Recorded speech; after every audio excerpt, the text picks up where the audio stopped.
Hello everyone, welcome back to the Run Academy. देखिए, आप already जानते हैं कि हमने क्लास 12th की जो फिजिक्स है वो स्टार्ट हमने कर ली है। और सबसे पहला यूनिट जो हम डिस्कस कर रहे हैं वो है इलेक्ट्रोस्टैटिक का।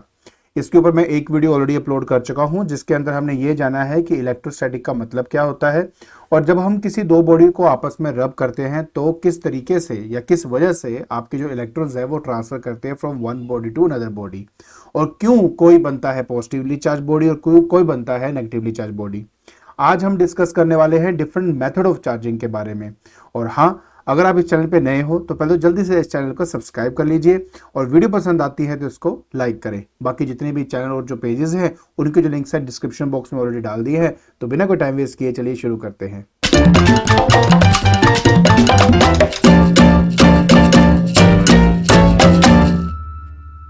सो देखिए, आज हमने डिस्कस करना है मेथड ऑफ चार्जिंग को।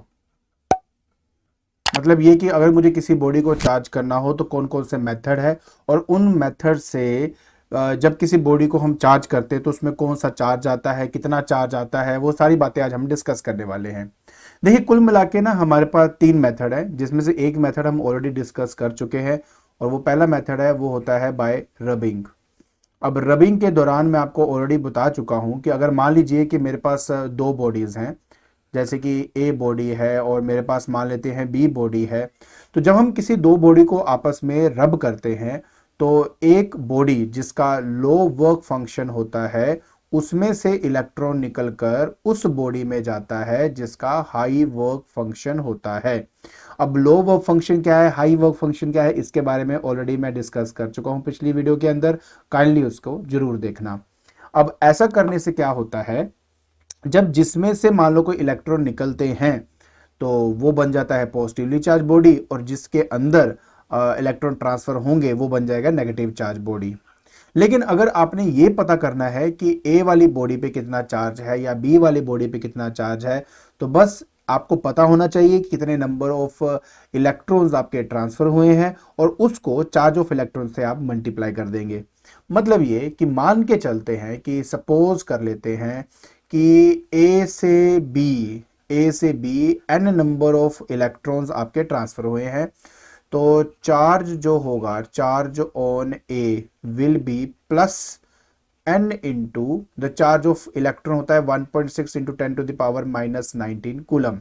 उसी तरह चार्ज ऑन बी अगर मुझे कैलकुलेट करना है तो मैं यहां पे डाल दूंगा -n into 10 to the power, not 10 to the power, 1.6 into 10 to the power डालूंगा ना, तो that will be 1.6 into 10 to the power -19 coulomb. लेकिन एक बात ये भी सच होती है कि जब आपके इलेक्ट्रॉन ट्रांसफर होते हैं तो ए और बी के मास में भी फर्क पड़ता है। अब बोलेंगे मास में कहां से फर्क पड़ेगा? एक्चुअली में क्या होता है, जो इलेक्ट्रॉन है इसका अपना एक मास होता है और मास है 9.1 into 10 to the power -31 kg। मानता हूं कि मास बहुत कम है, लेकिन जब लाखों में अगर आपके इलेक्ट्रॉन्स ट्रांसफर होंगे तो ऑटोमेटिकली कुछ तो मास होगा जिस पे इफेक्ट पड़ेगा ही पड़ेगा। तो ऐसे सिनेरियो के अंदर अगर आप जिसमें से इलेक्ट्रॉन निकाल रहे हो मतलब उसका मास कम होगा और जिसमें इलेक्ट्रॉन डाल रहे हो उसका मास ज्यादा होगा, तो वो जो चेंज इन मास आप कैलकुलेट करना चाहते हो, अगर क्या कैलकुलेट करना चाहते हो, चेंज इन मास अगर आप कैलकुलेट करना चाहते हो तो बस वो भी सिंपल है। आपको पता होना चाहिए कि नंबर ऑफ ई कितने ट्रांसफर हुए हैं और साथ में उसको 9.1 into 10 to the power -31 kg के साथ आप मल्टीप्लाई कर देंगे। अब जिसमें से वो इलेक्ट्रॉन निकलेंगे उसमें से इतना मास कम हो जाएगा और जिसमें ऐड होंगे उसमें इतना जो मास है वो इंक्रीज कर जाएगा। और इस तरीके से हम आसानी से कैलकुलेट कर सकते हैं कि किसी पे चार्ज कितना है। एक बात याद रखें कि जो चार्ज है वो एक स्केलर क्वांटिटी है और जो उसका यूनिट होता है वो कूलम होता है। मैं आपको यहां पे बता देता हूं कि अगर मैं चार्ज के बारे में बात कर रहा हूं तो चार्ज क्या है, एक स्केलर क्वांटिटी है पहले तो, ठीक है, और क्योंकि ये स्केलर क्वांटिटी है तो इसको अलजेब्रिकली ऐड या सब्ट्रैक्ट हम कर सकते हैं। और दूसरी बात, इसका जो यूनिट है वो आपका कूलम होता है आपका, ठीक है, कूलम इसका होता है, हम सी से उसको रिप्रेजेंट करते हैं। बाकी किस तरह से कैलकुलेट कर सकते हैं चार्ज वो मैं आपको ऑलरेडी बता चुका हूं और मास में क्या इफेक्ट पड़ेगा उसके बारे में भी मैंने डिस्कशन कर ली है। तो ये तो था मेरा सबसे पहला मेथड। बात करते हैं अब सेकंड मेथड की। सेकंड मेथड बोलते हैं कंडक्शन, और कुछ हमारे न्यूमेरिकल्स हैं जिनको सॉल्व करने के लिए इस मेथड का पता होना बहुत ही इंपॉर्टेंट है। देखिए कैसे, जब हम कंडक्शन की बात करते हैं तो इसका मतलब होता है कि जब हम किसी दो बॉडी को आपस में कांटेक्ट में लेके आते हैं, ठीक है, कांटेक्ट में अगर हम लेके आते हैं बाय एनी मीन, तो आपके इलेक्ट्रॉन जो है वो ट्रांसफर करते हैं और तब तक ट्रांसफर करते हैं जब तक दोनों पे सेम चार्ज नहीं आ जाता। अब इसका मतलब क्या है, देखिए मान लीजिए कि मेरे पास एक बॉडी ए है, मान लेते हैं कि मेरे पास एक बॉडी बी है, और इनको आपस में या तो मैं टच कर देता हूं, टच नहीं करना तो इसके बीच में कंडक्टिंग वायर आप लगा दीजिए कोई भी, ठीक है। तो क्या होगा कि जिसमें इलेक्ट्रॉन ज्यादा होंगे, सपोज कर लेते हैं बी में इलेक्ट्रॉन ज्यादा है एज कंपेयर टू ए, तो बस वहां से इलेक्ट्रॉन आपके ट्रांसफर होंगे फ्रॉम बी टू ए, और तब तक ट्रांसफर होगा जब तक दोनों पे सेम चार्ज नहीं आ जाता। तो अब ये कैसे जाने कि किस पे कौन सा चार्ज है और कितना चार्ज है, वो करना बहुत ही आसान है। देखिए सबसे पहले तो आपको ये पता होना चाहिए कि मान लेते हैं कि Q1 जो है वो चार्ज है ए पे, या QA ले लेते हैं चार्ज है ए पे, और QB जो है वो चार्ज है बी पे। तो अगर इलेक्ट्रॉन आपके ट्रांसफर होते हैं तो जो कॉमन चार्ज मेरे पास आएगा, कॉमन मतलब होता है दोनों पे जो चार्ज आएगा, that would be the average of these two, मतलब QA plus QB divide by मैं 2 कर दूंगा। याद ये रखना है कि ये हमारा पॉजिटिव है, तो दूसरा वाला जो है वो आपका हाँ, एक बात जो मेन बात थी वो ये थी कि it is a scalar quantity. तो स्केलर क्वांटिटी होने की वजह से जब आप चार्जेस को लोगे तो उनके प्रॉपर साइन कन्वेंशन के साथ आपने उसको लेना है।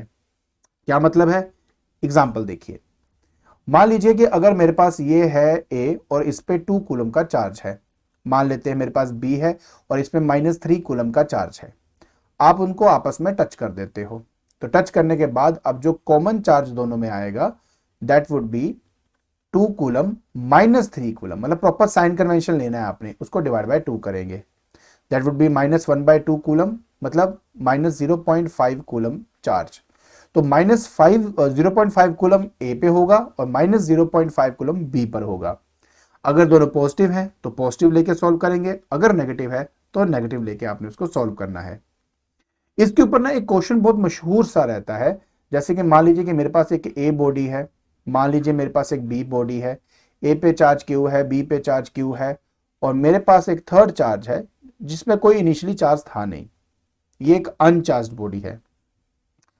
अब क्वेश्चन ये बोलता है कि पहले सी को ए के साथ टच करवाया गया, ये स्टेप नंबर 1 है, पहले सी को ए से टच करवाया, फिर उसी बॉडी को फिर हमने बी से टच करवाया, तो बताइए ए और बी पर क्या चार्ज होगा। तो ध्यान से देखिए, स्टेप नंबर 1 के अंदर जब सी को ए से टच करवाया तो जो कॉमन चार्ज होगा आपका, कॉमन चार्ज जो होगा ए और सी में, दैट वुड बी क्यू, ठीक है, कॉमन चार्ज है ना।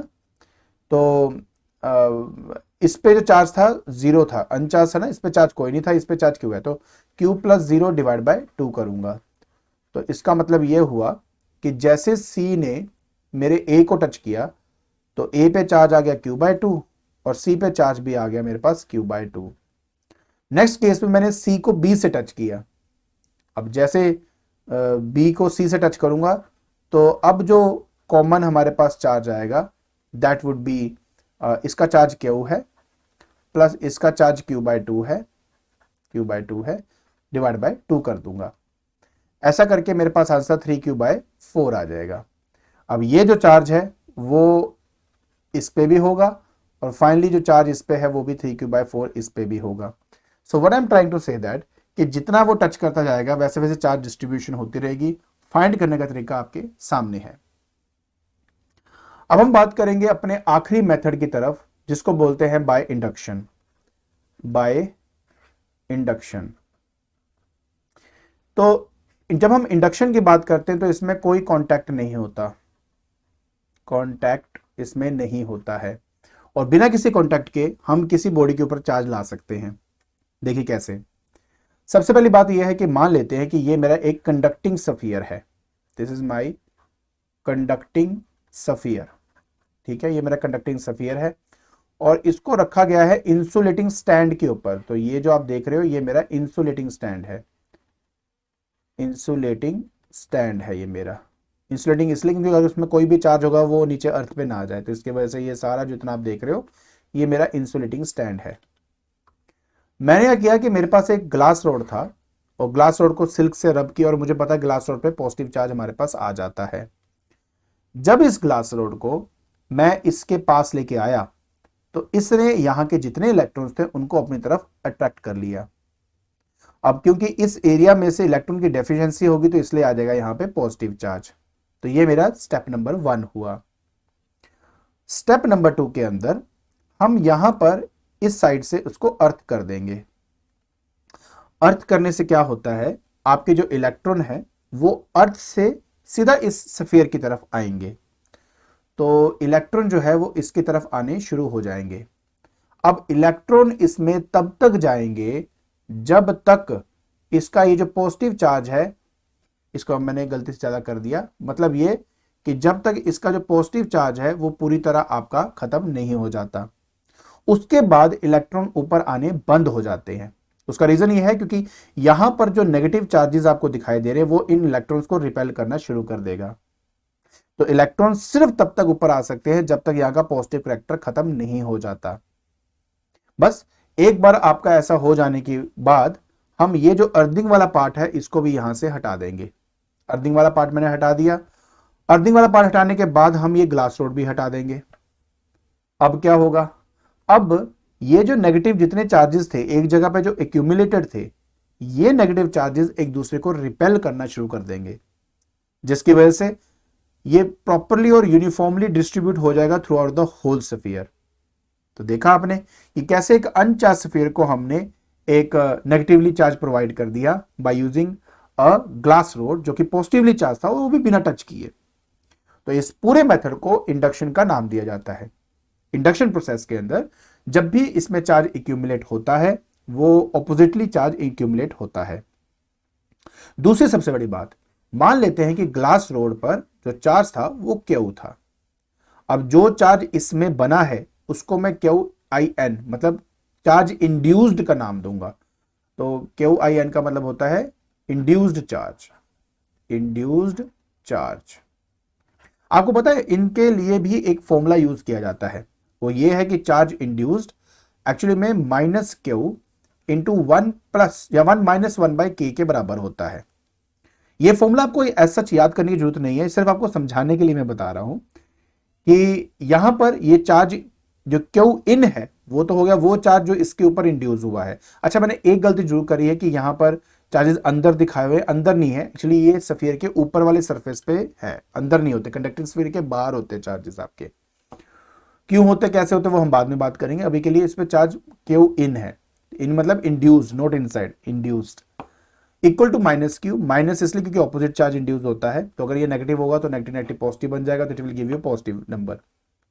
तो minus q into 1 minus 1 by k. ये जो के होता है ये एक कांस्टेंट है, इसको डाई इलेक्ट्रिक कांस्टेंट कहते हैं, डाई इलेक्ट्रिक कांस्टेंट कहते हैं। और हर एक मटेरियल के लिए इसकी वैल्यू डिफरेंट होती है।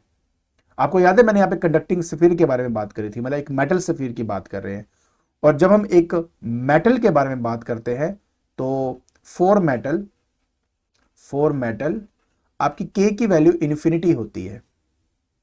तो अगर मैं यहां पे इसको देखूं तो q induced will be equal to minus q into 1 minus 1 by infinity. 1 पर इन्फिनिटी 0 होता है, तो क्यू इंड्यूस्ड आपके पास minus q into 1 minus 0। Finally q induced आपका माइनस क्यू आपको मिल जाएगा। मैं यहां पे सिर्फ आपको इतना बताना चाहता हूं कि अगर आप एक कंडक्टिंग स्फीयर लेते हो तो इसमें जितना चार्ज होता है उतना चार्ज इसमें एक्यूमुलेट होगा, बट ऑपोजिट साइन का। लेकिन अगर ये कंडक्टिंग स्फीयर की जगह पे कोई और मटेरियल होता तो इससे कम अमाउंट ऑफ चार्ज इसमें इंड्यूस होता। तो एक बात हमेशा समझें कि मेरे पास 3 मेथड है।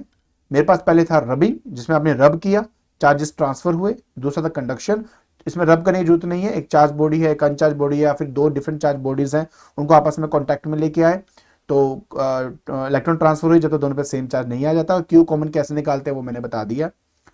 और तीसरा था इंडक्शन। आई होप आपको ये सब चीजें अच्छी तरह समझ में आ गई होंगी।